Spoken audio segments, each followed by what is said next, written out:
یہ صحیح مسلم میں حدیث ہے. نبی پاک علیہ السلام فرماتے ہیں میں براق پہ سوار ہو کے معراج کی رات گزر رہا تھا. اچانک میری نظر پڑی حضرت موسیٰ علیہ السلام اپنی قبر میں کھڑے ہو کے نماز ادا کر رہے تھے.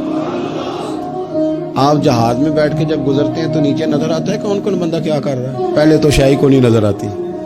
پہلی بات تو یہ. دوسری بات یہ کہ کبھی بندہ کسی بندے کے قریب سے گاڑی میں بھی گزر جائے نا تو یہ تو بتا سکتا ہے کہ فلانا گزرا تھا، تو تھوڑی گاڑی آگے چلی جائے تو پھر کہتا ہے لگتا ہے کہ فلانا تھا. حالانکہ کوئی تگڑی سپیڈ تو نہیں نا ہوتی گاڑی کی، 80 100 120 بڑی بھی تیز بھگائے تو. اور حضور فرماتے ہیں براق کی جہاں نظر جاتی تھی وہاں اس کا قدم جاتا تھا. اوپر سے محبوب گزرے، نیچے نظر ڈالی، فرمایا تھے بھی حضرت موسیٰ اور کھڑے تھے، اور خالی نہیں کھڑے تھے، نماز میں کھڑے تھے.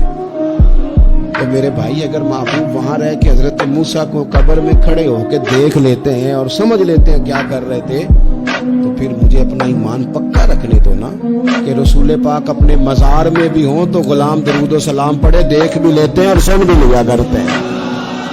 پھر اسی پہ مرنا ہے ہمیں، اسی عقیدے پر.